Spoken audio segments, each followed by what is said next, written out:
जब हम किसी इंसान को पहली बार देखते हैं और बिना किसी तर्क के भीतर से आवाज़ आती है कि इससे मेरा कोई रिश्ता है, तो वो केवल मन का भ्रम या साधारण आकर्षण नहीं होता। वो हमारी आत्मा की स्मृति होती है। मन केवल इस जन्म को जानता है, लेकिन आत्मा अपने साथ कई जन्मों के अनुभव लेकर चलती है। हर रिश्ता जो हमने कभी जिया, जैसे प्रेम, भरोसा, त्याग, धोखा और दर्द, सब आत्मा की गहराई में एक छाप छोड़ जाता है। इस जीवन में हम किसी ऐसे व्यक्ति से मिलते हैं जिसकी आत्मा उस पुराने अनुभव के तरंग से मेल खाती है, तो भीतर कुछ जाग सा उठता है, जैसे कोई भूली हुई धुन अचानक कानों में बजने लगी। तब हमें लगता है कि मैं इसे जानता हूँ। भले ही हमारा दिमाग कहता है ये पहली मुलाकात है, पर हमारा दिल कहता है कि हम इसे जानते हैं। पिछले जन्म का अधूरा हिसाब भी हो सकता है। ये हो सकता है किसी जन्म में वे आपकी पत्नी हो, या आपका मित्र हो, दुश्मन हो, या कोई ऐसा जिसने आपको बहुत गहराई से छुआ हो। इसलिए आज जब आप उसे देखते हैं तो आत्मा तुरंत पहचान लेती है और मन से पहले प्रतिक्रिया दे देती है। यही कारण है कि कुछ लोग हमें बिना वजह बहुत अपने लगने लगते हैं, बिना कोई असहज के। यह अनुभव अक्सर आंखों के जरिए होता है। जब दो लोग एक दूसरे की आंखों में देखते हैं और भीतर अजीब सी शांति महसूस करते हैं, डर या अपनापन भी महसूस करते हैं, तो वह शरीर का संवाद नहीं, आत्माओं का संवाद होता है। विज्ञान इसे न्यूरॉन और हार्मोन से समझता है, लेकिन अध्यात्म कहता है कि ये स्मृति की प्रतिध्वनि है। इसलिए जब दिल कहता है ये मेरा है या ये मेरी है, उसका अर्थ ये नहीं होता कि वह व्यक्ति हमेशा हमारे जीवन में रहेगा। इसका अर्थ ये होता है कि हमारी आत्मा की यात्रा एक महत्वपूर्ण हिस्से है, शायद प्रेम के लिए, शायद किसी सीख के लिए, या शायद किसी पुराने कर्म को पूरा करने के लिए।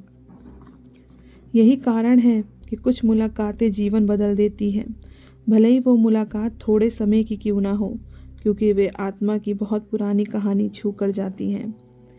ये अनुभव जो आपने पूछा, किसी इंसान को देखते ही दिल क्यों कहता है कि वो मेरी है या फिर वो मेरा है, ये साधारण आकर्षण नहीं है, ये तो आत्मा की स्मृति है। और इसे समझने के लिए हमें मन, कर्म, पूर्व जन्म और चेतना की बहुत गहरी परतों में उतरना पड़ता है। क्योंकि जब हम किसी को पहली बार देखते हैं और बिना किसी कारण के दिल तेज धड़कने लगता है, मन एकदम शांत महसूस करता है और आंखों में अपनापन आ जाता है और भीतर से एक आवाज़ आती है कि मैं इसे जानता हूँ, तब वास्तव में हमारी आत्मा हमारे मस्तिष्क से पहले पहचान लेती है कि ये वही आत्मा है जिससे हमारा कोई पुराना बंधन है। गीता कहती है कि आत्मा अपने सारे संस्कारों को साथ लेकर चलती है, यानी हर जन्म के अनुभव उसकी चेतना में अंकित रहते हैं। और जब कोई आत्मा उसी तरंग से टकराती है जो पहले कभी बहुत गहरी रही हो, तो भीतर स्मृति जाग जाती है, जैसे कोई भूली हुई धुन सुनते ही आंखें नम हो जाएं। भले ही हम याद ना कर पाएं कि वो धुन हमने कब कहाँ सुनी थी, लेकिन हमारा दिल उसे जान जाता है कि ये अपना ही है। पिछले जन्म का प्रेम, अधूरा वादा, अधूरा त्याग या अधूरा दर्द जो इस जन्म में हमें फिर उसी आत्मा तक खींच लाता है। इसीलिए कई बार हम ऐसे लोगों की ओर खींचते हैं जो हमारे लिए अच्छे भी नहीं होते, लेकिन आत्मा कहती है इससे अच्छा कुछ नहीं, इससे कुछ हिसाब तो बाकी है। और कई बार कोई बिल्कुल साधारण दिखने वाला इंसान हमारे लिए सबसे ज़्यादा खास बन जाता है, क्योंकि उसके साथ आत्मा पहले बहुत गहरी जुड़ चुकी है। यह आकर्षण शरीर का नहीं होता, यह आकर्षण हृदय और चेतना का होता है।